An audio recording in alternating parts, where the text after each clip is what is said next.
What up? This is Robert Horry. Horry, three-pointer. Buries it. You might know me as Big Shot Bob. To Horry for three. Oh, unbelievable. This guy is off the charts. What's going on, Big Shot Bob? Robert Horry from downtown. What's up, motherfucker? That's what I'm saying. Woo! Let's call this, what is this, episode 207. We're just running the clicker on this show here. It's Big Shot Bob podcast. B-Dog Brandon Harper. I'm Rob Jenners. That is seven-time NBA champion. Robert. Robert Horry. We were hearing a story before we started about a buddy of yours whose son's middle name is Horry. Yes. Which I just think, and it was, did he know you when he named this kid, or he hadn't met you yet? No, he hadn't met me yet. He was a God. huge fan. And I didn't know this until I met him. And he's like, I got to tell you something. And he says, my son's name is Milo Horry. And Milo is the coolest kid ever, man. Really good. Hey, you know, at 2-3 years old, you put someone on, you play T-ball. And we was at his house. And like, you put the ball, I mean, he's smacking it like, bam. But, most kids, they hit the stick. Yeah. Whatever you call the thing that holds the ball on top. T. Yeah, the T. Hence and T-ball. he doesn't hit the T. He hits straight, and he's like, bam. I mean, like he has a future. Good. I'm putting the pressure on him early. Milo, you're going to be a hell of a baseball Daddy's player. an agent, so he's already like, yeah, kiddo. Yeah. I'll get it. Well, my goodness, there's a lot going on. Yes. I will once again. I'm kind of glad we waited one day. I know, because otherwise we would have had a post-credit show for the ages because what would have been about 40 minutes after I would have hit post on the show that would have went up on Tuesday, the Nuggets fired Mike Malone, which literally I went, no, that's bullshit. Like I saw it pop up, I was like, that ain't real. And then I started digging. It was like Shams reported it, and I was like, oh, damn, like this might be legit. I dug in a little bit on this, and I haven't read a ton on it, but apparently him and the GM didn't have a great relationship, and they've announced too that they're not renewing the GM either. But I'm yet again, and this is like a retread of the Taylor Jenkins conversation. 3 games before the playoffs start, you're in the thick of it. You're right. I think they're the 4 seed right now, but I mean they could be the 3 seed. They could be anywhere in that. They could be the 8 seed. They could be the 8. They could be in the play-in. Yeah. And Mike Malone, by the way, won a title, 5 minutes ago with them? It was 2 years ago, but it feels like 5 minutes ago. 2022, 2023. Yeah, 22-23, because then it was the Celtics last year. But, there's something here that I feel like we just don't know. But that's really weird. It's super weird because you think they've lost 4 in a row, but Jamal Murray's out. He's been out with a hamstring injury, and then all of a sudden you fire this guy that he just blinked and won the championship. I'm like, what the hell, man? It's the NBA they're so trendy. They'll follow the leaders, man. You see what happened with Jenkins in Memphis. You're like, okay, follow the leader. I guarantee you Mike Malone already got like 18 teams right now. So, hey, can you come coach for us?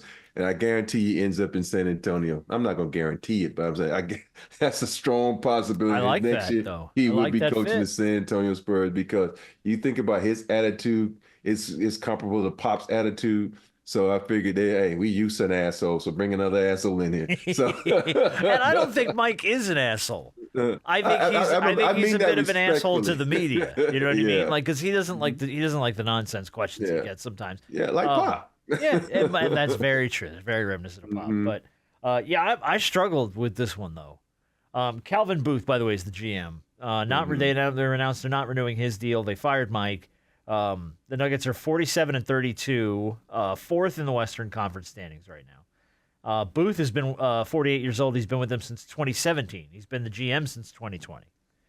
So him and Malone, and I've read, and I don't know how much validity is to this because it's just what you're reading reports, but that him and Malone were just they fought on a lot of stuff and didn't necessarily have a great relationship. But I bet you could probably say that about most coaches and GMs. I feel like there's probably a majority of which will fight with their GM on stuff. Yeah, I think there was something. I think this had been brewing for a while, and I guess they just decided according to the report, to go ahead and get it over with. But it's a classic case of if a coach who just won a title not too long ago can get fired, and then you had Taylor Jenkins, who has the Grizzlies in the playoffs right now, can get fired. No coach is safe. Because here's the thing. Management has just as big of an ego as the coaches do and the players do. So when the philosophies don't match up or you're clashing with someone up in the management, well, their ego is going to set in, and guess what? Your ego versus their ego is always going to win because they sign the checks. So the Nuggets ain't been playing well lately. Now, I don't think that warranted him being fired. No. But they had lost I don't know if they were 4-7 in their last 11 or something like that. It hadn't been great. And I don't know if losing the locker room was something that Mike Malone was doing, because he was getting on a lot of his players, and a lot of his guys just they weren't playing defense the way they're used to playing it, and they weren't. All of that, cool. I don't think it warranted him being fired, because what does that say to every other coach around the league? What the man just won a title for it. They don't care what every other coach around the league thinks. No, they don't. But what I'm saying is, I think that sends a message to a lot of other coaches around the league. It don't matter what you do. It really does not matter what you do and how successful you are. There's no other reason, at least I believe, that you would fire Mike Malone. There's some egos that got involved here. Somebody didn't like something. Somebody frustrated with somebody, because it's not the results on the floor speak for themselves. He just won you a title. Yeah. In the franchise history, he just won your first title. He was one of the winningest coaches over a certain span of time in the NBA. And you have arguably one of, if not the best player in the NBA on your roster. So a coach with experience, with pedigree, with a championship under his belt 2 years ago, by the way. This wasn't a Doc Rivers title. This wasn't a 2008, we're going to ride this Joker as long as we can. This was 2 years ago. And consistently, Jokic is an MVP candidate. Consistently. When Murray's healthy, he's outstanding. But again, though, you're right, B, I think you're right. There has to be an ego trip here somewhere. Because 3 games before the playoffs is even more so egregious than what the Grizzlies did to Taylor Jenkins. Which is nuts, which is already crazy. So, but when you think about power from a player's perspective, he probably has, meaning Jokic, probably has the most power because he's playing above and beyond any other player in the league consistently.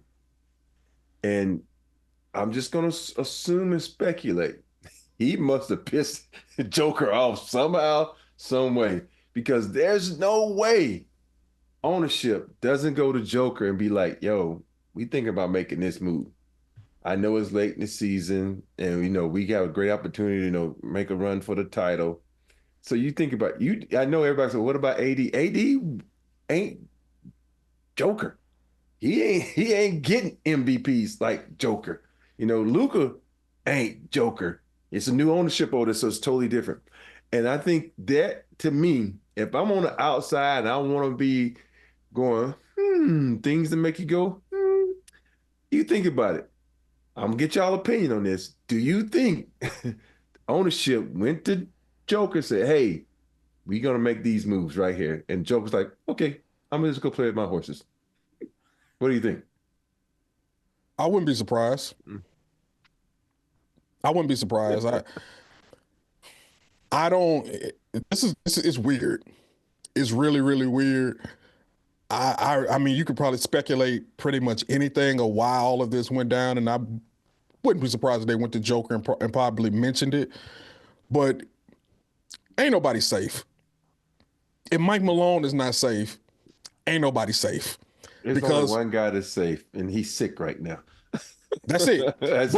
But he's the last of the safe that kind. Yeah. Like, I remember watching somebody I forget who said it, but this is the last of the coaches like Jerry Sloan staying somewhere for 20 some odd years and all of that time. That's the last of that. Now, what's his name down in Miami? Spoelstra. Spoelstra's been with that organization from the bottom up. And he may be the last of that. And I don't know how much longer he going to stay in Miami. So that's the last of the regime of guys, of coaches staying very long. Because like I said, if you stay 4 or 5 years as a head coach, that's a long time. How long Steve Kerr been coaching the Warriors? Well, that's another one. He's been there a hot minute. 10, Well, he's going to be there as years? long as Steph's there. Yeah. Well, that's probably true. Yeah. But I mean, I don't know. Like, to your point about management going to Joker, maybe. Yeah. Maybe they gave him a heads up, but I don't know if they necessarily went looking for his blessing. Yeah. Because I mean, ultimately, management doesn't care. You know, I mean, it's if they were going to make this move the way they were going to make this move, I think you're right, Rob. Jokic was like, as long as I get to play with my horses, I don't give a shit. Yeah. Do whatever you want. Like, and that was the other thing. Since Ron Joker, that's the other big rumor now. Does he ask for a trade? Does he want out now? Because you're going to be bringing in a new voice, obviously somebody that's going to be new to the locker room or somebody that's there already.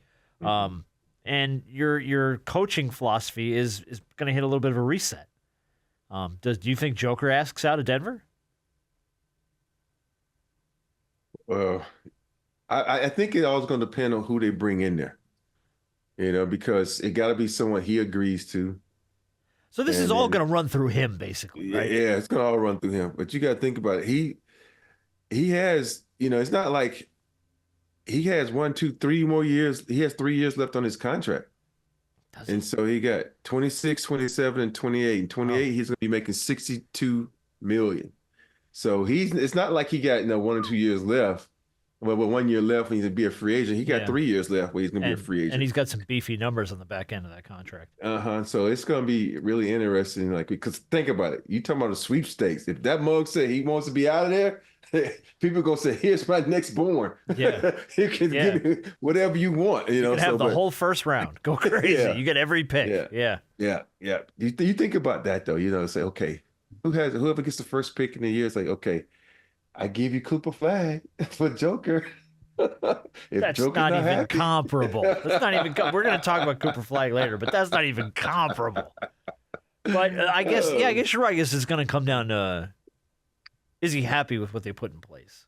Exactly. Now, is he going to be happy with anything? Because I don't know if he's as invested as maybe, because we've talked about this 100 times. He's exceptionally great at the game. He plays with passion. Yeah. But he's got this sort of nonchalant kind of like, as long as I get to go home and have horses, I don't care.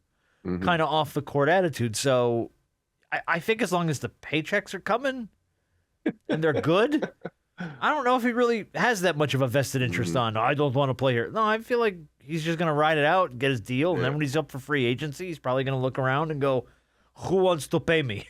And just see what kind of money comes in. Yeah. But that's a wild situation, man. That's a wild situation. I'm stunned that they did that. Yeah, me too. Do you want to talk about Luka's ejection last night real quick? Nah. Okay.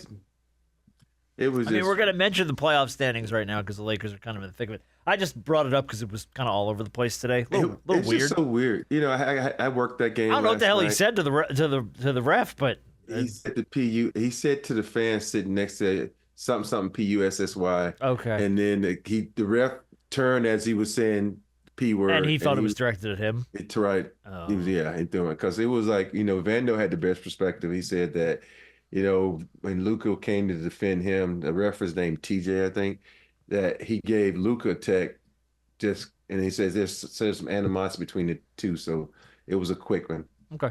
Yeah. Well, the Lakers are sitting at the 3, I believe, right now. 3 spot. And 4, 5, 6, 7, and 8 are all exactly one game back. So here's where you're at. And I want to talk about this because it's kind of wild. 3 games to go. You've got the Nuggets, the Warriors, who, by the way, are now 20-2 when Jimmy and Steph are in the lineup, thanks to Robert Horry. Because you called that a long time ago. The Clippers, the Timberwolves, and the Grizzlies are all tied. Just sitting there. This is going to come down to the last 3 games to see how the entire West shakes out, which I think is great for the NBA. It's like playoffs before the playoffs. It's freaking awesome. And I went and looked at everybody's schedule just to kind of see like where everybody's at. So what are the Lakers' last three? You probably know this off the top of your head. Where are they? They got at the Mavs. You got Mavs tonight. Then you got Rockets, and then you have the best team in the league, Portland Trailblazers. The Portland Trailblazers. They've been playing better than anybody in the league right now. Okay, all right, well, good for them. They're not Portland even in the conversation. Okay, good for them. So Mavs should be interesting. Rockets should be interesting. I think that goes down to what is Houston going to put out there. Yes. Now that they're clinched up and they're good to go at the 2 seed. I looked at everybody else's schedule. So Denver, their last three. They're at Sacramento. They're versus the Grizzlies, and then they're at Houston. Golden State's last three. They're versus San Antonio, at Portland, and then versus the Clippers. The Clippers' last three. Versus Houston, at Sacramento, at Golden State. Minnesota, at Memphis, versus the Nets, versus the Jazz. That's the easiest one of them all right there, man. Their last two are dubs. And then Memphis is versus Minnesota, at Denver, and then versus Dallas. So amongst those 5 that are all locked up right there, they've got a few games against each other within there. So that's going to sort of shake up the seeding a little bit, a little wild. For the Lakers, from your perspective, from the Lakers, of that grouping of teams, who would you prefer to see in the postseason? Memphis. Okay. Memphis, because Memphis, the Clippers, but it's gonna be hard because you think about people who match up well with the Lakers, and Memphis is one of the teams I don't really pretty much worry about because they do a lot of dumb stuff. They're not a very smart team, and they got a new coach. I'm not worried about Denver because of the turmoil. Even though you got Joker, and I don't think Murray's I still worry about Denver. But they said Murray's not going to come back till like maybe the second or third round of the playoffs if they make it that far. Okay. And then when you come back as a hamstring, how in shape are you going to be? You know what I mean? And so it's just hard for me. And the Clippers have been playing really, really well. Freaking Kawhi played in the back-to-back. He's averaging 20 points. I know. So it's a lot of guys to worry about. But I think if the Lakers put out a healthy bunch, I think they can get to the. I think they can get to the NBA Finals to really look at it because there's no really team I really, really worry about. There's nobody that scares me, so I should say. Okay. Harper? I think all this comes down to the Lakers and what Lakers team you're going to get, and what Lakers defense is going to look like because we know they can score the ball. There was a stretch where the Lakers were one of the best defensive teams in the league. Are you going to get that Lakers team? Or are you going to get the Lakers team relatively of late where it's like you losing these games to the Bulls and stuff like these games that I don't want to say you shouldn't lose, but in a way you kind of shouldn't lose. It just depends on, I think it just depends on more so of what Lakers team you're going to get than the actual opponent. I know it's a game of matchups, but we've seen when this team plays well and they lock in, they can pretty much beat anybody. So I think it depends on them. I don't necessarily want to see. I would love to see the Clippers. I don't know if I really want to see them because the Lakers have played them better, but they've had their number over a longer period of time. And if Kawhi is healthy and with James Harden is doing, they can run the floor really well. And the Lakers ain't on their P's and Q's. They can run them up out the gym. Memphis will probably be the best just for the simple fact that I think they're the easiest of all the teams you just named. But I think it just depends on what Laker team you get. It all depends on if the Lakers want to show up to play, no team can beat them. If they don't, we could go get 2 other people and we could beat them. Well, and look, for me too, a team that's missing a captain, you know what I mean? Teams that are in disarray to an extent. And I'm going to lump Denver in there.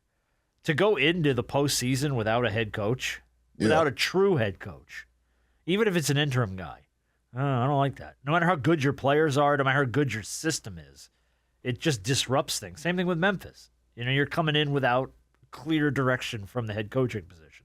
Now, does that matter? Like, players are going to play their game, whether they get that direction or not. But give me a team all day that maybe is a little confused, that maybe hasn't practiced a new system that's being installed 3 games before the postseason. Yeah. I'll take that. You want me to tell you one team that is pretty, I guess you could say the worst injuries could have happened to them, and I would have been afraid for the Lakers to face them, was Dallas. Yes.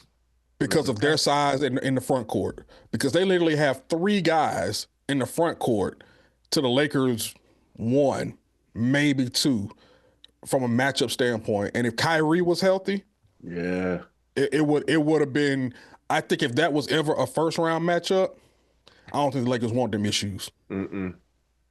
So Mark, it'd be so emotional for Luka. He'd probably get about 3 or 4 ticks.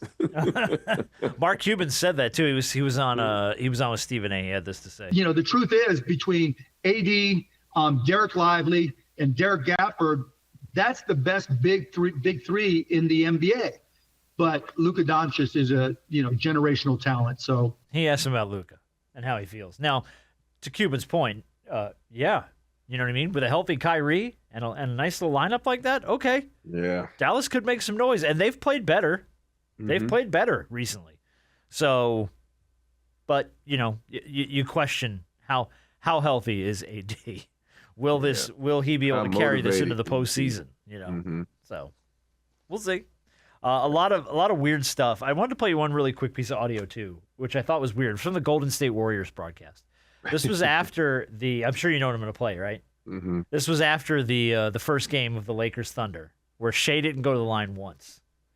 And they thought that so clearly officiating is getting tipped in the direction of the LA Lakers, according to the Warriors. One thing, we could talk about it, fans could talk about it. When you get into the playoffs, officiating matters.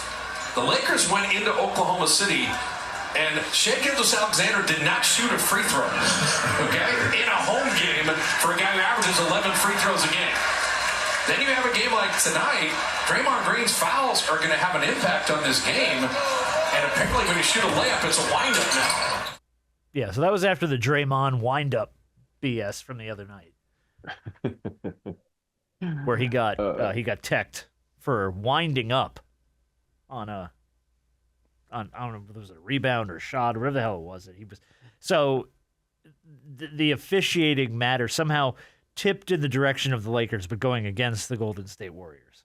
Yeah, people be full of shit. You see all those calls Steph got the other night, so stop it. It depends on the crew you get.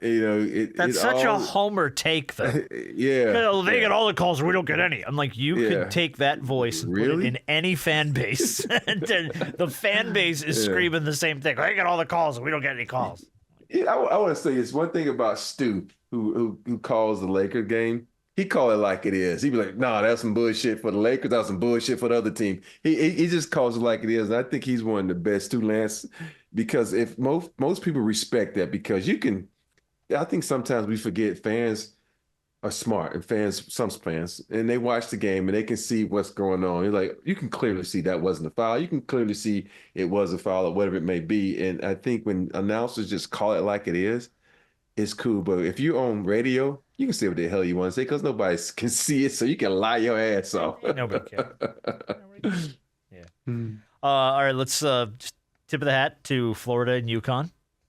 Your national champions, men's and women's. Why are you shaking your head? Duke pissed this whole thing away. Oh, 100%. 100%. That BS at the end of the Houston game. It really should have been one of the dumbest ends to a game I could ever remember seeing. Look, I'll say this, and I'm going against my bracket. One of my brackets, I did have Florida winning it all. But I'm talking, this is a heart thing now. I don't care about mine and all that up here. This should have been Duke, Auburn in the national title game. Auburn did not play well in that game, man. They didn't, and that's their fault. So it shouldn't have been. It should have been Duke, Florida. Florida played better. Okay. And Duke, Florida, Duke, whatever. I would have preferred to see Duke, Auburn. Oh, you're talking about preference. Okay, yeah. Yeah. All right. But Duke for sure pissed this whole thing away. They should have been in the national championship game when you're up. What were I think they were up 11 or 13. something, 12 or 11 points with a couple minutes left or something. Yeah. I'm They sitting were there. up 6 with Yeah. 30 seconds or something, 48 36 seconds, 36. Yeah. It was like to the point where it was almost absurd. It was getting into Falcons Super Bowl territory where I was like, there's no way. There's no way this is Ridiculous. happening. There's no way this is happening. They went on a 5-minute stretch where they scored nothing. 10 minutes. One No, basket. it was 5.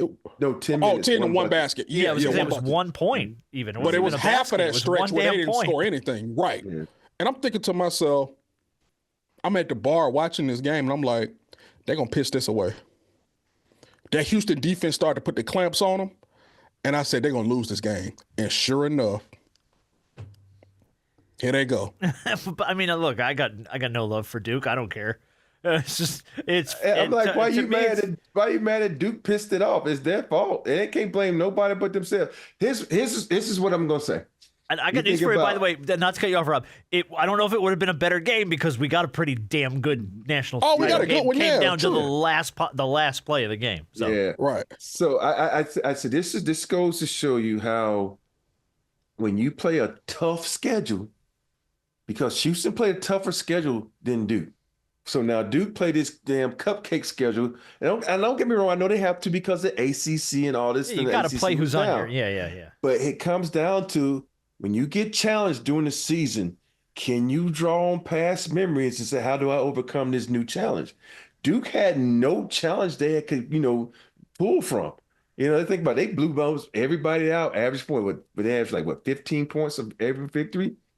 And so then let's credit, like I tell people all the time, that sometimes we look at a team that we think should win and say, oh, they did these things to lose. How about we look at a team that's just as good and be like, no, they did these things to win? Because you think of that last play, he clamped up Cooper. Mm-hmm. They, like you just said, they clamped up because when that pressure's on, you know what? Let's pick up this defense. Let's do what we need to do to win. So I was looking at this game like, okay, Duke is killing it. And all of a sudden, the switch went on, and they freaking started playing more physical because they were like, oh, we can lose this fucking game, man. The time is ticking. We got to amp this up. And it's like, why couldn't you do that in the first half? Then nobody was saying, oh, Duke this. But it was a combination of Duke pissing it away, and then Houston taking it from them. Yeah. True. So true. I mean, you got to give credit. I can't remember the guy's name off the top of my head who stole the inbound at the end of the game, because that really is what changed the whole thing. Making the big shot in that moment, okay, that's cool.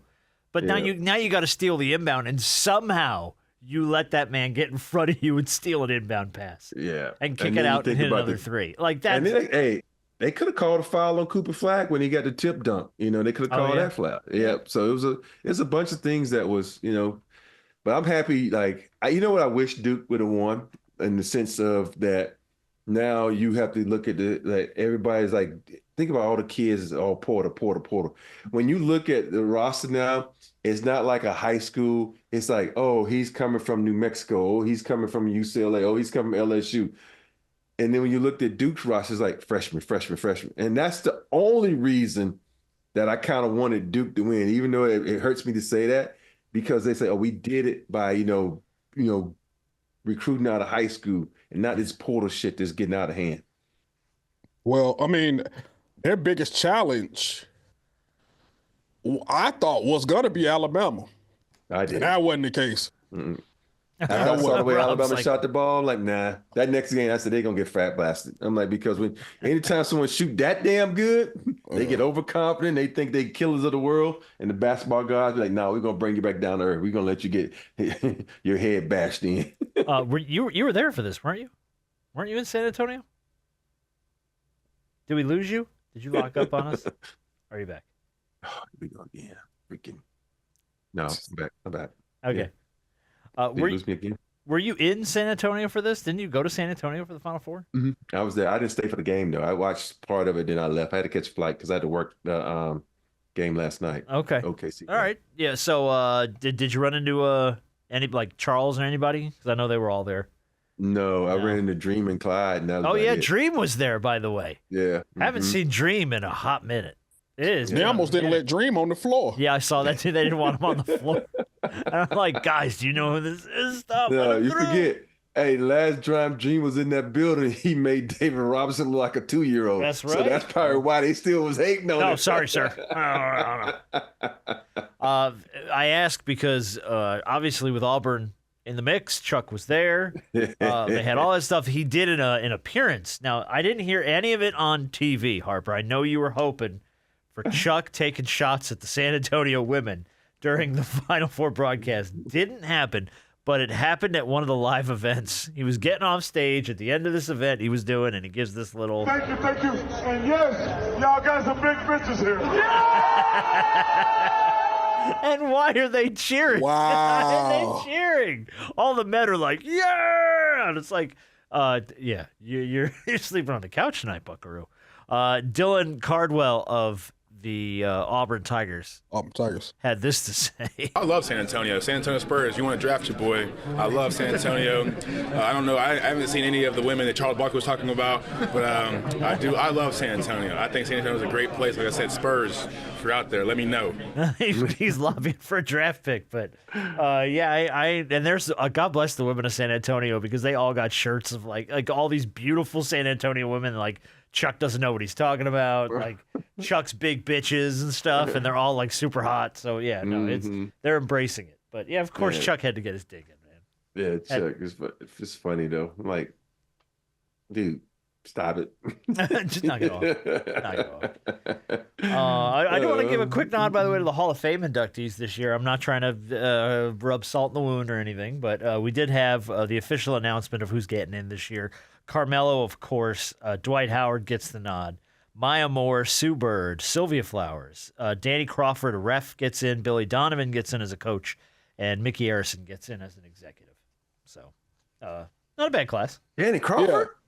Yeah. As a ref, I should say. Yeah. But not shout out to Dwight. Yeah, Dwight. I always knew he would get in first. I wasn't 100% sold on the whole first ballot Hall of Famer thing for him. Why not? Because we've had this conversation 100 times, but then somebody posted like, here's Dwight's resume just for the sake of putting it up, and it's mad impressive. Yeah. You know what I mean? And I think maybe it's just because there's a perception of Dwight late in his career as not, but I mean, early Dwight though, I mean, as dominant as anybody. Yeah. And yeah, I mean, was it 3 straight Defensive Player of the Years? So yeah, when you really run his resume down, you're like, oh yeah, shit. You know, just because he never got there and he never made it happen doesn't necessarily mean he wasn't just as good as he could have been in the years he played. So. You think he was a tip? He might have been with a tip dunk in, not him, but the lob that it was missed and they lost the game to the Lakers. You know, probably. You know, I know that's just one game, but who knows? It could have swung the confidence a certain way. They might have won a championship. Who knows? Yeah, I know.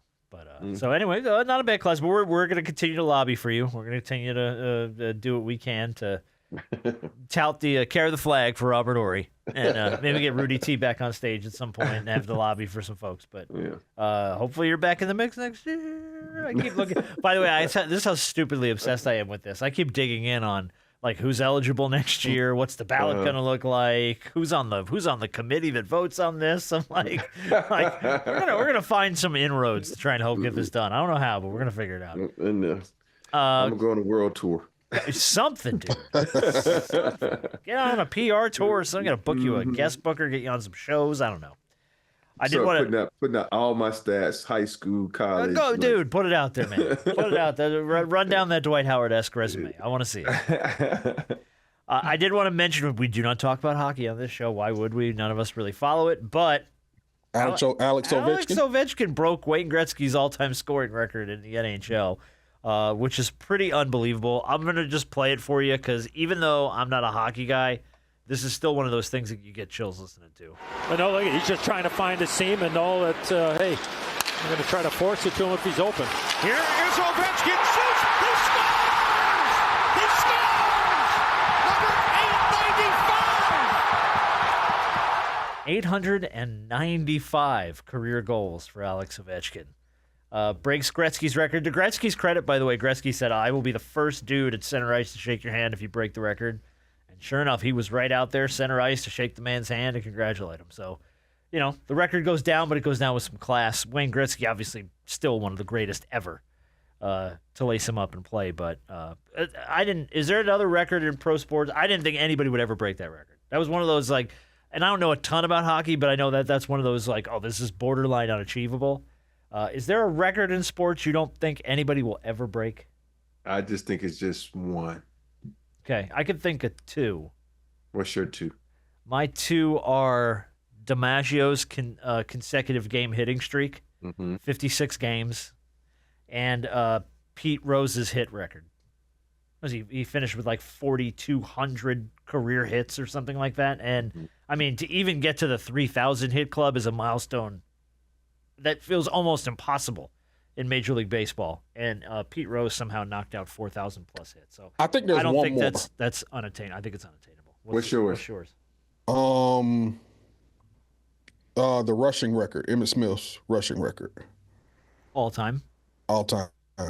I think the way the game is gone, the way a lot of teams run a two-back system, and we in such a passing league now, I think it's going to be hard to break that record. Okay.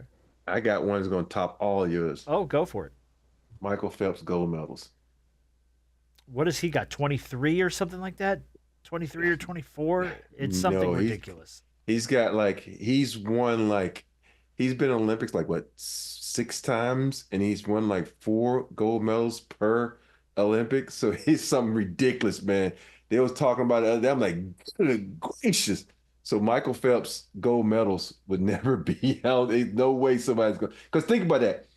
23. He's got 23 gold 23? medals. Yeah. Think about that. Olympics are held every 4 years? Every 4 years. He's got 28 total medals. By the way. He got 28 total medals. So you think about it, you got to be phenomenal, but not for just 1 year, 2 years. Look at that.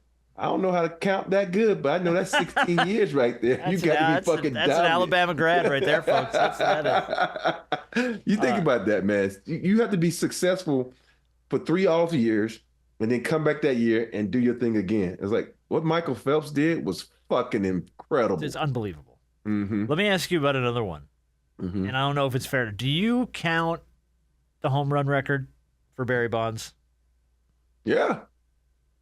And the reason I say I do, because we talked about it where you had some guys took the same shit Barry did and then hit the home runs. It boils down to you got to have some type of damn talent. Just because you go out there and you take, I'm just saying allegedly, take something, that don't mean you're going to be able to perform at a high level. You still got to have, because think about it, before he started being accused of everything, that was still putting him out the park. You know what I mean? So yeah, he was. So. Okay. Because I feel like that's probably one that never gets broken, right?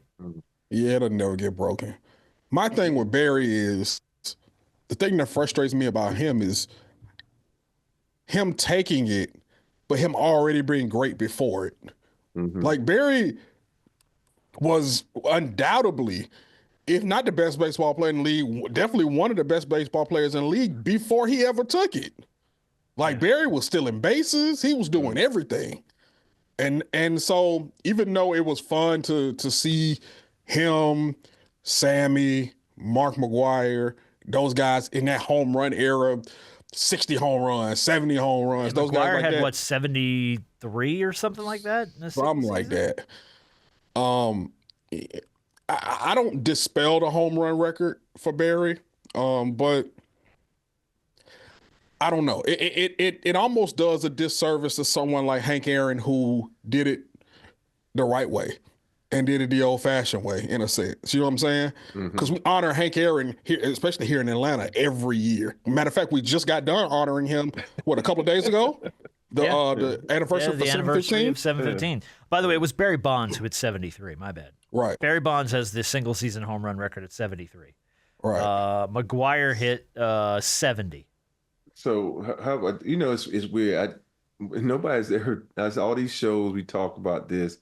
What about LeBron's record for most points? Think of how long Kareem had it. Yeah. LeBron, I guess we can't talk about it because we don't know where the number's going to stop because LeBron's still playing. But shit, just 50,000 points in a career. That's a lot of damn points. What player out there? Maybe Luka. But Luka, I ain't seen Luka play in 20 years because his body ain't going to hold it up. But that's what you got to add into all these guys of scoring all these points as longevity has crept into the mix. But that's a That's incredible too, man. I just thought of another one. What? Cal Ripken Jr.'s consecutive games played, the Ironman. Was it like 22 or 2,300 consecutive games played without missing a game? I don't know if that ever happens again. That's another one that I don't think you'll ever beat. I don't think you'll ever beat it. Yeah. There's a lot. There's a lot that feel unattainable. I'm gonna add this, and then we can. Let me just say this: for every guy out there that has a record and they say this stupid shit, records were meant to be broken or lying their asses off. You never want your record broken. So if you say that, you full of shit. Yeah, but I think. When you say I'm happy they broke my record, you a damn lie. Oh, man. No one is happy to see it. That is a liar. But I don't think that. Originally, I don't think that's what that statement is meant for. Like, records are meant to be broken, technically. I know, but you don't want yours broken. Oh, of course not. You don't. Hell no. No, you don't. But, Hey, let me like just say this. I had a record after I beat Kareem, and then Fish broke my record. I was like, you motherfucker. And then LeBron broke it. You fucker. I'm like, and I only hate one time in my life. And that happens every playoff. Yeah, when someone gets close to breaking my steals record, I be hating like a motherfucker. Don't you break my record. What is it? What's the steals record? Seven steals in the game in the NBA Finals. I'm like over here hating like a motherfucker, boy. Oh, boy. Even when they get closer, I think someone tied my record for the most consecutive threes. I was like, block that shit, block it. That's at least real. I can relate to that. Exactly, no one wants to see it. Well, you have to let it go down in class. Rob's throwing sodas at the TV. Like, come on, you son of a bitch. Yeah. Hey, did y'all see that time when Calvin Murphy, when I think it was someone I think it was Price about to break his consecutive free throw record. He behind the basket throwing up a fucking shoe and shit. It was the funniest shit ever. Perfect. And hold on, what was your record exactly? What was the record, Rob? What? What was the record? That he just 7 steals in an NBA Finals game. In NBA Finals. That was against the Orlando Magic. You know what? We got a guy. He'll probably never see the NBA Finals. Oh no, yeah. Oh, so you know what I was about to talk about? You talking about Daniels? Okay. Yeah. Yeah. No, I mean we got a guy. If he would ever sniff the exceptional. finals, yeah. His thing is like I should have had 9 in that game. Like I stole one and stepped out of bounds, so they said that didn't count. So I was like a fucking DB in that game. Give me that shit. He's a lockdown corner. Come on, Robert Horry, lockdown corner. All right, let's do big shot of the week, and then we're going to goof off with a quick game this week, and we will wrap it up. Unless there's anything else on the table that you guys want to talk about. I think we've run most of the bases. Mike Malone, are we good? I don't give a shit. He doesn't even care. Okay. He don't have a job. He don't give a shit. All right, let's do big shot of the week then. It's going to go to an anonymous donor. It's not often I give a big shot of the week to somebody whose name we don't know. But here's why. There is a baby in Florida. Her name is Millie Long Henry. She was born with no hope of survival due to a rare and severe congenital brain disorder. She spent about 2 months in the hospital. She was sent home on hospice care with 4 to 6 months to live. So she wasn't even going to see her first birthday. Her parents found out there is a neurological therapy that could help her. They worked with a doctor to get it, and sure enough, it is helping her, and she's thriving, and she's doing well. So she's really like all of a sudden responded to this, and she's gonna survive now. The problem is the parents were probably gonna have to cancel the therapy due to cost because it's not covered by insurance. So there was a patient in the hospital who remains nameless that was kind of following the story and said to the nurses station one night, hey, I want to go ahead and make a contribution to this family. I don't know how to do that. And they were like, well, I guess you could do set up a GoFundMe or something. She goes, no. I just want to make a contribution. Like, what's their current medical record tally? And they're like, it's like $47,000 they owe the hospital. She's like, great, I'm paying off their medical. Wow. And paid off this baby's full medical so she could continue all the therapy she needs to survive. And this child is going to live because this woman came up, didn't want her name mentioned, and paid the family's bill. And I think that's just, that's freaking amazing. So many people are like, pat me on the back. I'm going to do this, but I want credit. Nope. This lady's like, no, I'm good. That's awesome because, especially with the situation I had to go through with my daughter. You know it.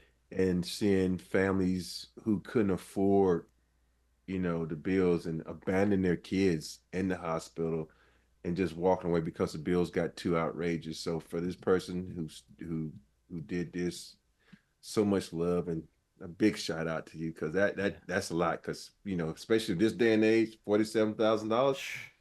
Oh man, that's deep. That's diving deep into your pockets. I mean, you saved a kid's life.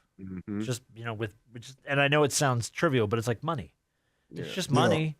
But the problem is, it's impossibly hard when you're just, Rob, when you're stuck in it, you're just stuck in it. And if you ain't got the money, that's usually the deal breaker for a lot of people on these therapies. Yeah, because I think about all the times when I sat there looking at my daughter and pick you, and if it wasn't for the NBA, I'm like, man, I saw the Bills. I'm like, golly, man. So it was bananas. So think about the families that didn't have 100% health care like I did. It's crazy.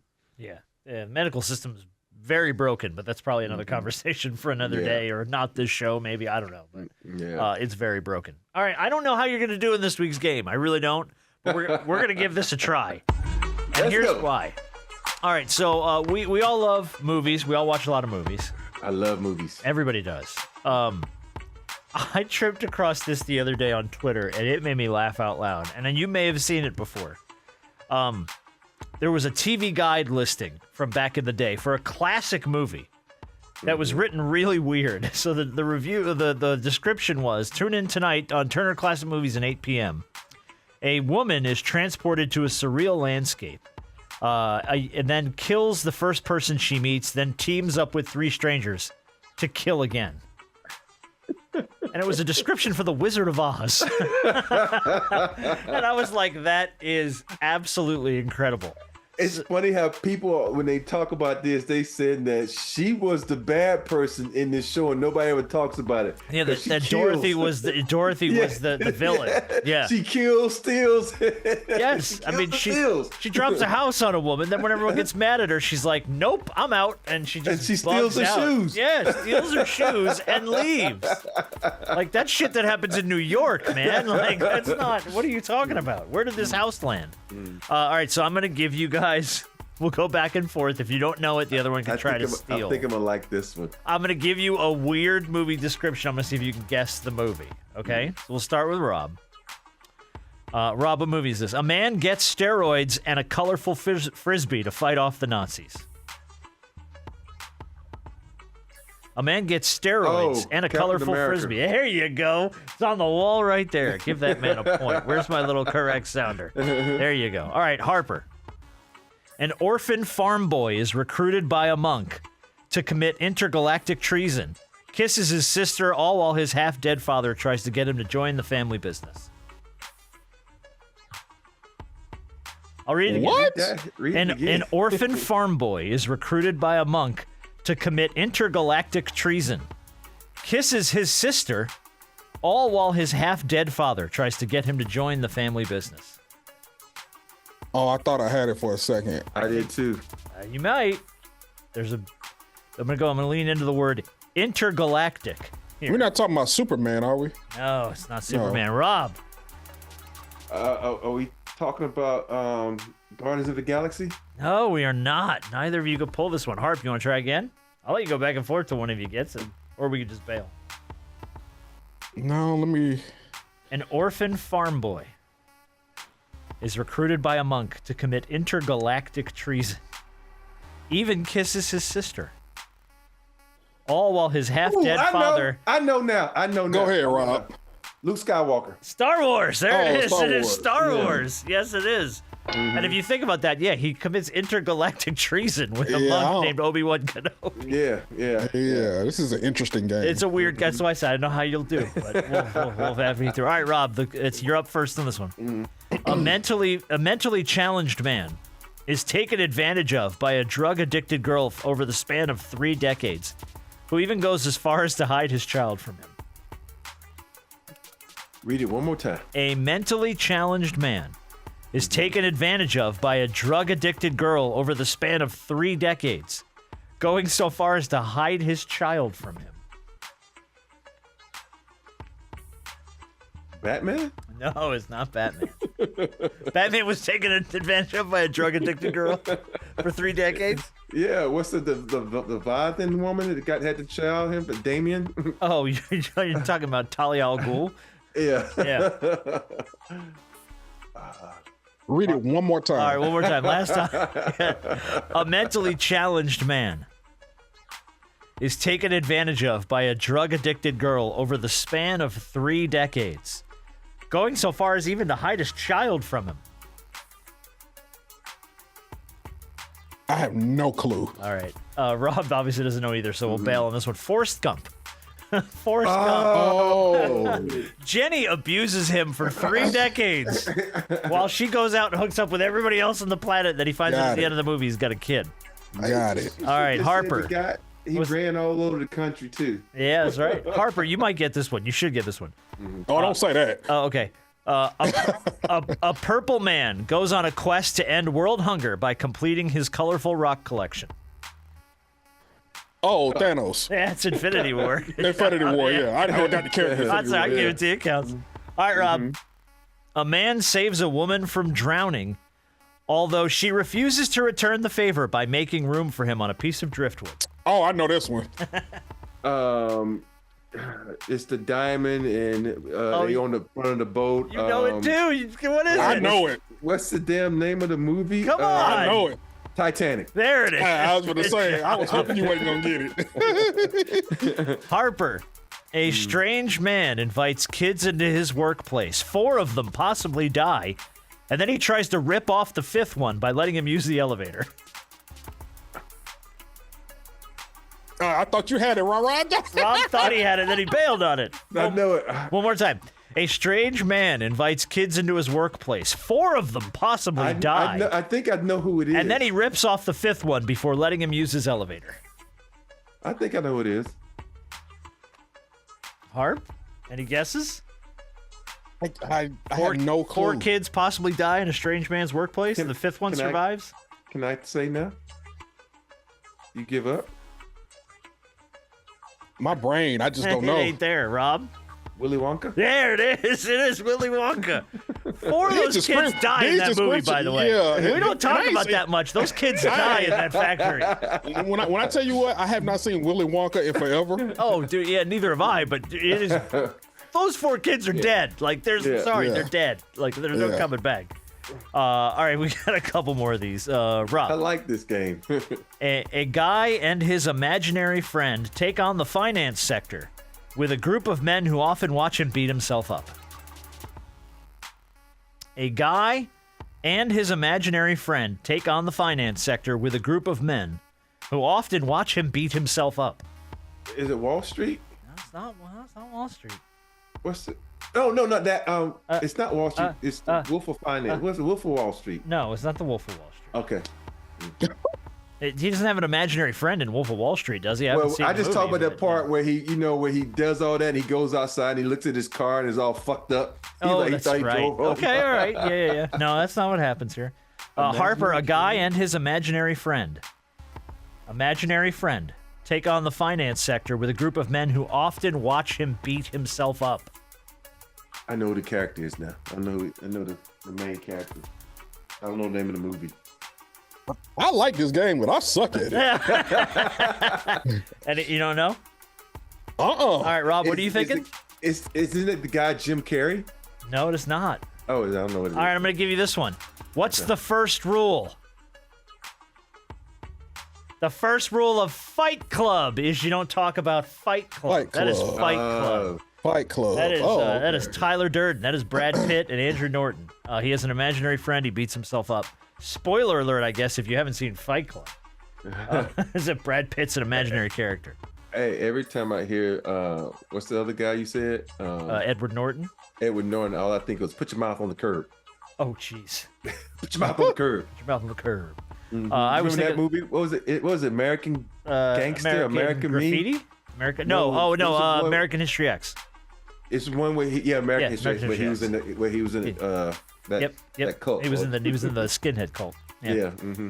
All right, we'll do a couple more. This one's for Harper. Harper. A man goes to meet his estranged wife and kids for the holiday and ends up murdering people at her office instead. Oh, Rob knows it right away. Yeah, I know that one right away. A man goes to meet his estranged wife and kids for the holiday and ends up murdering people at her office instead. Oh, I know it too, but I just can't think of it. Can I give you a hint? I'm gonna give you a hint. Go ahead.